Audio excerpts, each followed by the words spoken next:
네, 우리 말씀 들어가기 전에 한번 좀 옆에 분들 보시면서 인사했으면 좋겠습니다. 잠 깹시다.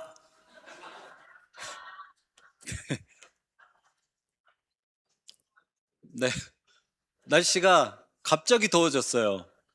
식사를 하시고 가장 졸릴 때 하필이면 설교를 하게 되었습니다.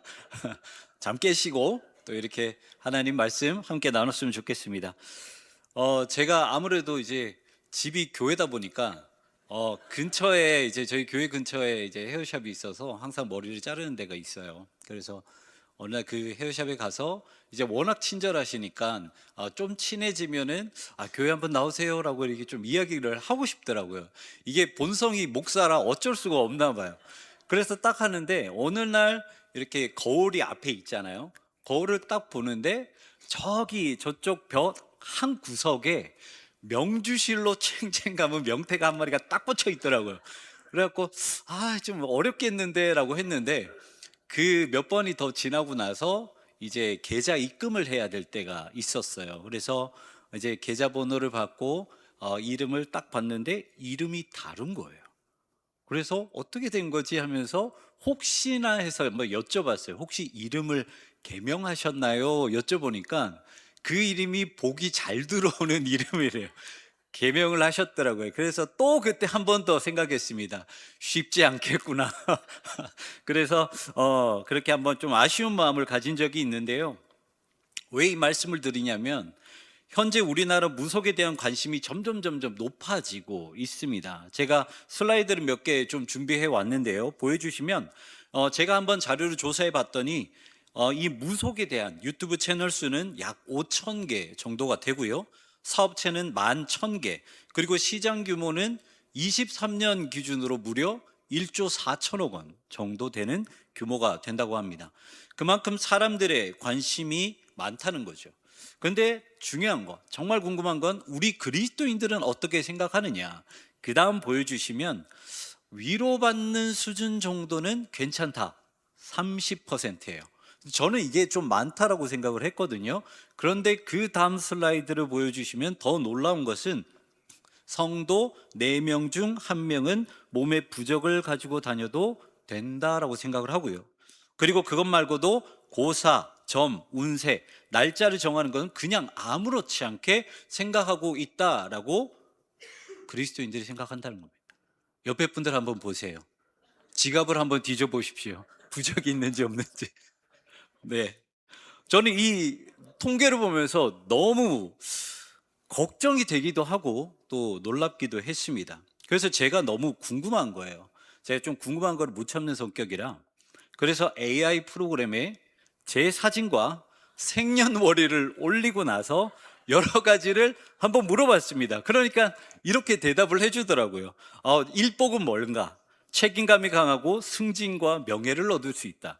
재물복은 재물 창고를 깔고 왔는데요. 어마어마하죠? 네, 자손복은 가정을 잘 돕고 맑고 총명한 자녀, 그런 복을 얻고, 그리고 조심할 것은 급한 성격 좀 다스리고 재물에 대한 이 큰 재물이 한번 오는데 그거 조심하래요. 그래서 그거 조심하고 예상치 못한 변화를 조심해라. 어우, 물론 이제 여러분 이 가짜 같은 얼굴을 갖다 넣기는 했지만 이거를 딱 하는데요. 제가 든 느낌이 무엇이었냐면 뭔가 안심이 된다는 느낌이 들었어요. 여러분, 우리가 미래 일을 알 수 있나요? 미래 일 몰라요. 당장 우리가 1초 앞에 어떤 일이 일어났는지도 모릅니다. 그런데 무엇을 조심하면 됩니다라고 친절하게 설명을 해주고, 여러분 올해는 이런 복이 들어옵니다라는 이 말을 해주니까 뭔가 편안한 거예요. 뭔가 안심이 되는 거예요. 그러니까 사람들이 왜 점을 보는지, 왜 무당집을 찾아가는지 그게 조금은 이해가 되더라고요. 그런데 문제는 무엇이냐면 세상 사람들이야 뭐 어떻게 찾아간다는 게 문제가 되지 않지만 문제는 우리도 영향을 받고 있다. 그리고 아까 그래프에서 보신 것처럼 상당히 많은 그리스도인들이 영향을 받고 있다라는 것입니다. 주님이 위로가 되고 예배가 은혜가 된다는 것 우리가 머리로 들어서 수도 없이 알고 있는데 사실 예배는 그렇게 와닿지가 않아요. 뭔가 직관적으로 우리에게 필요한 말씀을 딱 주시고 우리가 기도할 때마다 응답을 시원하게 주시면 점집 안 가죠. 다 교회에 오죠. 그런데 그렇지 않다라는 것입니다. 그러다 보니까 순간적으로 우리에게 대답을 해주는 그런 무속적으로 우리가 발걸음을 향하기도 한다는 것입니다. 그런데 여러분, 이것이 참된 평안이고 참된 구원일까요? 고린도후서 4장 18절에는 이렇게 기록을 하고 있습니다. 우리가 주목하는 것은 보이는 것이 아니요 보이지 않는 것이니 보이는 것은 잠깐이요 보이지 않는 것은 영원함이라. 아멘. 여러분, 성경은 우리에게 변함없이 말씀하고 있어요. 세상에 있는 모든 것들은 잠깐 있다가 사라질 것이니 너희는 보이는 것이 아니라 보이지 않는 영원한 것을 붙잡아야 된다라고 말씀을 하고 있습니다. 그렇다면 여러분, 영원한 것은 무엇일까요? 그것은 무속신앙처럼 잠깐 우리의 속을 시원하게 해주는 것이 아니라 때로는 잘 모르고 기다려야 한다 할지라도 성경에서 우리에게 끊임없이 말씀해 주시는 것, 영원한 분, 딱 한 분이죠. 바로 예수 그리스도를 따르라 라고 우리에게 말씀하고 있다는 것입니다. 사랑하는 성도 여러분, 주님은 우리 안에 작은 복음의 씨앗을 심어 두셨어요. 그래서 우리는 그 복음의 씨앗이 열매가 될 수 있도록 우리의 마음과 영혼을 잘 지키고 그리고 잘 가꿔야 된다는 것입니다. 그래야 주님께서 우리에게 주신 사명, 하나님 나라를 온 열방 가운데 전하라는 그 사명을 능히 감당할 수 있다는 것이죠. 바라는 것은 오늘 이 시간 여러분 안에 다시 한번 순수한 믿음과 뜨거운 열정이 불타오르길 소망합니다. 그래서 여러분 모두가 복음이 전파되는데 그 한 중심에서는 여러분 되시기를 주님의 이름으로 축원합니다. 아멘. 지금 우리는 그 수요 영성 집회의 사도행전 강해로 진행을 하고 있습니다. 이 사도행전은 많이 읽어보셔서 아시겠지만 제가 어느 날 이 사도행전, 저도 이제 많이 읽어봤겠죠. 이 사도행전 1장을 쭉 읽는데 오늘 본문, 특별히 오늘 본문에서 딱 막혀버린 게 하나가 있었어요. 여러분, 오늘 본문 다시 한번 읽어볼까요? 다시 한번 읽겠습니다. 오직 성령이 너희에게 임하시면 너희가 권능을 받고 예루살렘과 온 유대와 사마리아와 땅끝까지 이르러 내 증인이 되리라 하시니라. 아멘. 여기 이 말씀은 주님께서 승천하시기 전에 제자들에게 주신 이 마지막, 어떻게 보면 숙제죠. 너희는 여기서 만족하지 말고 땅끝까지 하나님 나라 그리고 복음을 전해라. 그것이 너희의 숙제이다 라고 말을 합니다. 우리가 구약과 신약을 보면 이 하나님 나라는 어느 한 곳에만 있는 것이 아니라 계속해서 퍼져나가는 것이 하나님의 나라라는 것을 우리는 쉽게 알 수 있습니다. 아브라함은 자신의 고향이었던 우르에 있지 않고 무려 2500km나 떨어진 가나안으로 하나님과 함께 동행하였고요. 그리고 애굽에 있었던 이스라엘 백성들도 애굽에서 광야, 그리고 광야에서 가나안으로 이동했습니다. 그리고 그뿐만 아니라 북이스라엘과 남유다도 비록 포로가 되었지만 그때부터 하나님은 계속해서 디아스포라를 통해서 아수르에서 바벨론, 바벨론에서 페르시아까지 계속해서 하나님의 나라를 확장시키셨죠. 그리고 초대교회 시대에는 유럽과 아프리카와 아시아까지 정말 열방 가운데 그 복음을 확장시키셨습니다. 이렇게 하나님 나라는 원래부터 퍼져나가는 거예요. 오늘 본문도 마찬가지죠. 예수님도 제자들에게 복음을 온 열방 가운데 전해야 한다라고 우리에게 말씀하셨습니다. 그런데 제가 이 말씀에서 딱 걸리는 부분이 하나 있었어요. 그게 뭐냐면 오늘 설교 제목, 바로 예루살렘이었습니다. 예루살렘. 오늘 말씀을 보면요, 영적인 질서를 볼 수 있어요. 뭐냐면 그냥 전한다고 전해지는 것이 아니라 복음이 어디서부터 시작된다고 말씀하십니까? 예루살렘에서부터 시작되어야 된다라고 말을 합니다. 온 유다와 사마리아와 땅끝까지 복음이 전해지려면 먼저 예루살렘 가운데 복음이 채워져야 한다라는 것이죠. 그렇다면 질문해 보겠습니다. 이때 당시에 예루살렘이 복음으로 채워졌습니까? 아니죠. 예루살렘은 전혀 복음으로 채워지지 않았습니다. 여기서 말씀을 조금 더 깊게 들어가기 위해서는 이 예루살렘이라는 곳이 어떤 곳인지 조금 알아야 될 필요가 있는데, 네 가지 정도로 말씀드리면, 첫 번째는요, 예루살렘은 통일 왕국의 시작이 되었던 곳입니다. 예루살렘이 이스라엘 역사 안으로 본격적으로 들어온 때는 다윗 시대부터였어요. 다윗은 사무엘을 통해서 기름 부음을 받았지만 처음부터 온 이스라엘의 왕이 되지는 못했습니다. 그래서 다윗이 이스라엘을 통합하기 위해서는 반드시 두 가지를 해야 되는데, 한 가지는 변방에 있는 이 하나님의 법궤를 빨리 가지고 오는 것이었고요. 그리고 또 한 가지는 다윗 진영에도 속하지 않고 사울의 진영에도 속하지 않는 중립적인 땅, 바로 예루살렘을 점령하는 것이었어요. 그런데 문제는 예루살렘이라는 곳이 너무나도 험악한 산지였다는 거죠. 예루살렘 성은요, 저 꼭대기에 있었습니다. 그러다 보니까 점령하는 게 너무 어려웠어요. 하지만 다윗과 다윗의 부하들은 그럼에도 불구하고 그때 당시에 유일한 통로였던 거의 직각에 가까운 좁은 수로를 통해서 목숨을 걸고 예루살렘을 점령하였죠.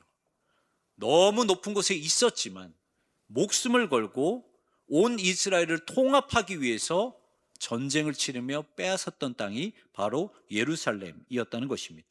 그리고 둘째로 예루살렘은 예수 그리스도의 계보를 이은 장소였죠. 아시는 것처럼 솔로몬 이후에는 북이스라엘과 남유다로 갈라지게 됩니다. 그리고 남유다는 정말 감사하게 하나님께서 다윗의 계보가 흘러내려가게 하셨어요.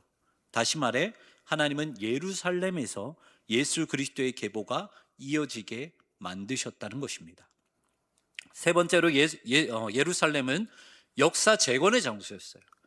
예루살렘은 하나님을 예배하는 성전이었죠. 비록 유다 사람들은 죄 때문에 예루살렘이 무너지긴 했지만, 하지만 어떻게 했습니까? 70년 뒤에 포로로 돌아온 사람들은 다시 그 땅에서 예루살렘 성전을 재건합니다. 그리고 성벽을 재건할 때는 방해하는 사람들과 싸우면서 한 손에는 벽돌을 잡고 한 손에는 무기를 잡으면서 끝까지 그 성벽을 마무리를 하죠. 그리고 마지막 넷째로 예루살렘은 눈물의 회개가 다시 선포된 곳입니다. 느헤미야 8장 앞부분의 말씀을 제가 정리했는데 제가 읽어드리도록 하겠습니다. 일곱째 달에 이르러 모든 백성이 일제히 수문 앞 광장에 모여 학사 에스라에게 여호와께서 이스라엘에게 명령하신 모세의 율법책을 가져오기를 청하매 하나님의 율법책을 낭독하고 그 뜻을 해석하여 백성에게 그 낭독한 것을 다 깨닫게 하니 백성이 율법의 말씀을 듣고 다 우는지라. 스룹바벨 성전이 재건되었을 때 에스라는 모든 백성들을 수문 앞 광장에 모이게 합니다. 그리고 하나님의 율법, 하나님의 말씀을 가르쳐 주죠. 그리고 그 말씀을 들은 유다 백성들은 어떻게 됐습니까? 자신들이 지금껏 지은 모든 죄를 회개하며 눈물로 다시 한번 그 말씀의 제단을 세웠다라는 것입니다. 여러분, 이렇게 예루살렘은 목숨을 걸고 지킨 곳, 예수 그리스도의 계보가 이어진 곳, 무엇보다 눈물의 회개가 있었던 곳이 예루살렘이었다는 것입니다. 여러분, 우리는 지금 어떻습니까? 세상에 그 어떤 교회가 되었든 피와 땀과 노력 없이 그냥 세워진 교회는 없습니다. 그래서 예배당 안에 들어가기만 해도 너무 감사해서 하염없이 눈물만 흘렸을 것입니다. 아마 여기에 계신 분들도 다 경험해 보셨으리라 생각합니다. 우리 아름다운 지금 이 성전, 그냥 들어오기만 하고 이 성전 냄새만 맡아도 너무 감사해서 감격해서 눈물을 흘리셨던 그 경험, 그 기억 가지고 있으실 것입니다. 그런데 그 교회 중에서 얼마나 많은 교회가 여전히 그 감동과 거룩함을 이어오고 있을까요? 한국 교회는 위기라고 말을 합니다. 맞습니다. 저 역시도 위기라고 생각을 합니다. 무너졌던 유럽 교회, 무너졌던 미국 교회, 이 역사를 우리도 고스란히 따라가고 있으니 위기가 맞습니다. 그래서 마음이 아파도 교회가 무너져야 한다면 무너져야겠지요. 거룩함을 가지지 못하는데 어떻게 교회라고 할 수 있겠습니까? 하지만 그럼에도 불구하고 은혜인 것은 하나님은 모든 것을 무너지게는 하지 않으시는 분이라는 것입니다. 이사야 6장의 말씀을 보시면요, 하나님은 이사야 선지자를 통해서 아예 남유다의 멸망을 선포하십니다. 하나님의 백성이지만 남유다도 죄 때문에 멸망하게 되었죠. 하지만 그 뒤에 하나님은 이렇게 말씀하십니다. 이사야서 6장 13절의 말씀입니다. 그 중에 10분의 1이 아직 남아 있을지라도 이것도 황폐하게 될 것이나 밤나무와 상수리 나무가 배임을 당하여도 그 그루터기는 남아 있는 것 같이 거룩한 씨가 이 땅에 그루터기니라 하시더라. 아멘. 죄로 인해 그 땅이 더러워졌다 하더라도요, 그래서 그 땅에 심판밖에 남지 않았다 하더라도요, 하나님은 여전히 그루터기와 같은 거룩한 씨, 다시 한번 교회를 일으킬 거룩한 사람들을 남겨두신다라는 것입니다. 그렇다면 예루살렘에서부터 복음이 시작되려면 어떻게 해야 될까요? 먼저 요한복음 2장 19절부터 22절 말씀, 조금 길지만 우리 같이 한번 읽어보도록 하겠습니다.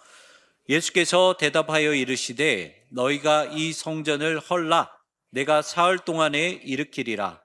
그러나 예수는 성전된 자기 육체를 가리켜 말씀하신 것이라. 이 말씀하신 것을 기억하고 성경과 예수께서 하신 말씀을 믿었더라. 아멘. 여러분, 예수님은요, 복음의 패러다임을 바꾸셨어요. 지금까지 예루살렘 성전이 이스라엘의 중심이 되었다면 예수님은 그 성전을 과감하게 무너뜨리시고 3일 만에 다시 성전을 짓겠다고 말씀하셨죠. 그런데 그 3일 만에 다시 한번 재건한 그 하나님의 성전이 무엇을 의미합니까? 바로 예수 그리스도. 우리 주님이 성전이 되시겠다는 것입니다. 그래서 그 이후에 사도행전의 말씀을 쭉 읽어보면요, 예루살렘 성전이라는 말은 나오지 않아요. 예루살렘 교회라는 이야기가 나옵니다. 예수 그리스도를 머리로 하는 교회, 건물이 아니라 예수님을 믿는 신앙 공동체가 예루살렘에서 재건되기 시작하였다라는 거예요. 그리고 그렇게 예루살렘 안에 복음이 채워지기 시작했을 때 예루살렘 교회를 중심으로 열방 가운데 복음이 그때부터 전해지기 시작했다라는 거예요. 다시 말해 예루살렘 성전이 아니라 예루살렘 교회가 세워졌을 때 사도행전 1장 8절의 그 놀라운 역사가 일어나기 시작했다라는 것입니다. 그런데 여기에서 우리가 알아야 될 것이 하나가 있어요. 그것은 예루살렘 교회, 아무리 예수님께서 그렇게 말씀하셨다 그래서 예루살렘 성전이 그냥 순식간에 무너지고 예루살렘 교회가 그냥 세워진 것은 아니라는 것입니다. 오늘 보면 다시 한번 읽어드립니다. 오직 성령이 너희에게 임하시면 너희가 권능을 받고 예루살렘과 온 유대와 사마리아와 땅끝까지 이르러 내 증인이 되리라 하시니라. 여러분, 오늘 말씀, 지금 이 본문에서 조건이 보이십니까? 조건이 보이세요? 저희는 이 1장 8절의 말씀을 보면 자꾸 뒤에만 봐요. 예루살렘과 유다, 사마리아와 땅끝까지 복음을 전해야 된다. 이것만 보시는데 더 중요한 게 뭐냐면 이걸 하기 위해서는 어떤 조건을 갖춰야 되는지가 더 중요하다는 겁니다. 오늘 본문에 보면은 조건이 있는데 그 조건이 무엇이냐면 복음을 전하기 위해서는 반드시 권능이 있어야 된다는 거예요. 그런데 그 권능이 어디에서 나옵니까? 오직 성령이 임하였을 때. 그러니까 성령이 우리 위에 임하지 않으면 권능을 받을 수 없고 권능이 없으면 복음도 전할 수 없다는 것입니다. 성경은 우리에게 이렇게 말씀하십니다. 로마서 8장 9절 말씀입니다. 만일 너희 속에 하나님의 영이 거하시면 너희가 육신에 있지 아니하고 영에 있나니 누구든지 그리스도의 영이 없으면 그리스도의 사람이 아니라. 세상에는 교회도 많고요, 세상에는 그리스도인들이 정말 많습니다. 그런데 사도 바울은 성령이 그 안에 계시지 않으면 그리스도인이 아니라고 어쩌면 너무나도 잔혹하게 우리에게 말씀을 하고 계시다는 거예요. 너무 두려운 말씀이지만 우리가 단순히 아멘 아멘 하고 교회 주일만 되면 교회에 참여하고 예배에 참여한다고 우리가 그리스도인이 된다라는 것이 아니라는 거예요. 우리 안에 성령이 임해야지만이 그리스도인이라는 것입니다. 예수님은 우리에게 성령님을 소개시켜 주실 때 그냥 다른 이름을 붙이지 않으시고 보혜사라고 말씀하셨어요. 보혜사라는 단어는 헬라어로 파라클레토스라는 말입니다. 직역하면 우리 옆에 바짝 계신다는 거예요. 우리가 너무나도 싫어서 떼어내려고 해도 떼어낼 수 없을 정도로 우리 옆에 바짝 붙여서 우리가 필요할 때마다 우리 옆에 오셔서 우리를 도우시는 분, 그분이 바로 파라클레토스, 보혜사, 성령 하나님이라는 거예요. 그 성령님께서 우리에게 말씀을 가르치시고 기억나게 하시고 생각나게 하시고 증언하게 하셔서 우리 안에 계시는 성령 하나님으로 말미암아 그때부터 우리가 참된 그리스도인으로서 살아가게 되고요. 그리고 그 안에 있는 성령의 충만한 그 역사를 통해서 우리는 온 열방 가운데 그리스도의 복음을 전할 수 있게 된다는 것입니다. 여러분, 우리는 성령 세례를 받는 것으로 그쳐서는 안 되고 성령 충만함으로 나아가야 합니다. 여러분, 우리가 성령 세례, 성령 충만 조금 어렵게 들리실 수 있겠지만 이 두 가지는 명확하게 달라요. 성령 세례는 예수님을 구주로 믿었을 때 자연스럽게 우리 안에 들어오는 성령님이 임하시는 것을 말을 합니다. 그래서 성령 세례는 내가 그리스도인이구나, 내가 하나님의 백성이구나, 그것을 증명해 주는 거예요. 하지만 성령 충만은 전혀 이야기가 다릅니다. 이것은 그냥 가만히 있다고 우리에게 들어오는 것이 아니에요. 성령 충만은 우리가 끊임없이 간구해야 하는 거예요. 그러지 않으면 언제든 끊어져 버릴 수 있는 것이 성령 충만입니다. 여러분, 마가의 다락방에 모인 제자들은 뜨겁게 기도했죠. 그렇게 기도했을 때 어떤 일들이 일어납니까? 사도행전 2장을 보니까 급하고 강한 바람이 불고 각 사람 위에 불이 임하고, 그리고 나서 뭐라고 말씀하시냐면 그들이 다 성령의 충만함을 받았느니라 라고 말씀을 하고 있습니다. 그리고 사도행전 4장을 보면 또 뭐라고 말씀을 하고 있냐면 31절에 빌기를 다함에 모인 곳이 진동하더니 무리가 다 성령이 충만하여 라고 말을 하고 계시다는 겁니다. 이렇게 지속적인 노력이 있을 때 성령 충만이 임하게 되고 그 능력이 계속해서 이어지게 된다는 거예요. 존 스토트 목사님의 성령 세례와 충만이라는 책이 있습니다. 여기에 보면은 이 성령 충만에 대해서 아주 자세하고 그리고 정확하게 정리를 해 놓으셨는데요. 제가 읽어드리겠습니다. 성령으로 충만해진다는 것은 성령의 지배를 받는다는 뜻이다. 문제는 우리가 성령을 얼마나 많이 소유하고 있느냐가 아니라 성령께서 우리를 얼마나 많이 소유하고 계시느냐에 있습니다. 그냥 기도가 아니라 우리가 성령의 임재를 구하고, 그리고 그냥 구하는 것이 아니라 내가 성령님을 얼마나 많이 취하는 것이 아니라 성령께서 우리를 이끌어 달라는 그 간절한 기도가 있을 때 성령 충만의 역사가 일어나게 된다는 거죠. 그리고 성령 충만의 역사가 임했을 때 교만으로 가득했던 예루살렘 성전이 무너지고 예수 그리스도를 중심으로 하는 예루살렘 교회가 세워지게 된다는 것입니다. 금요 예배를 오랜만에 시작했습니다. 그렇죠? 성도님들 정말 많이 오셨습니다. 그런데요, 이제 앞에서 찬양을 시작해야 되잖아요. 이제 처음에 인사 멘트를 하는데 제가 그때 어떤 느낌을 받았냐면 우리는 준비되었으니까 빨리 시작해, 이 느낌을 받았어요. 지금은 웃으면서 이야기를 했지만 사실 되게 섬뜩하고 무서운 느낌이었습니다. 그런데 아니나 다를까 그 마음가짐을 가지고 이미 시작부터 이겼잖아요. 이기고 들어간 그 전쟁 어떻게 패배할 수 있겠습니까? 역시 찬양에서나 말씀에서나 기도에서나 정말 뜨거운 예배였고 감사한 예배였습니다. 저는 지금부터 시작이라고 생각을 합니다. 여러분, 우리 안에 예루살렘 성전이 얼마나 높게 세워졌겠습니까? 그 성전을 무너뜨리려면 성령 충만의 역사가 일어나야 합니다. 그렇게 되어야 우리 안에 있는 예루살렘 성전이 무너지고요, 그렇게 되어야 예루살렘 교회가 세워지고요, 그렇게 되어야 복음이 예루살렘으로부터 그리고 우리로부터 출발할 수 있게 된다는 것입니다. 바라는 것은 여러분이 역사의 주역이 되시기를 소망합니다. 지금은 선택과 집중이 필요할 때입니다. 저는 금요일에서 우리 금요 성령 기도회에서 희망을 발견했습니다.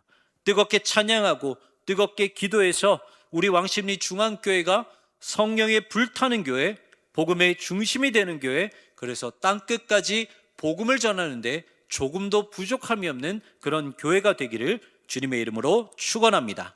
아멘. 기도하시겠습니다. 사랑과 은혜가 풍성하신 주님, 주님께서는 예루살렘으로부터 복음이 시작되어야 한다고 말씀하셨습니다. 하지만 복음을 담기에 예루살렘 성전은 그저 강도의 소굴이 되어 있었습니다. 주님, 우리의 모습을 돌아봅니다. 우리 안에 주님 아닌 다른 것들로 채워져 있다면, 그래서 강도의 소굴이 되어버린 예루살렘 성전이라면 우리의 잘못과 죄를 무너뜨려 주시옵소서. 그리고 무너진 그 자리에 성령으로 충만하게 임재하여 주셔서 예루살렘 성전이 아니라 예루살렘 교회로 다시 한번 세워지는 저희가 되게 하여 주시옵소서. 더욱더 뜨겁게 기도하는 교회가 되기를 소망합니다. 성령 세례에서 만족하는 교회가 아니라 성령 충만을 끊임없이 강구하는 우리 교회가 되기를 소망합니다. 성령님 역사하여 주시고, 그래서 우리 교회가 성령에 불타는 교회, 복음의 중심이 되는 교회, 주님의 명령대로 땅끝까지 복음을 전하는 교회가 되게 하여 주시옵소서. 모든 것에 감사드리며 예수 그리스도의 이름으로 기도하옵나이다. 아멘.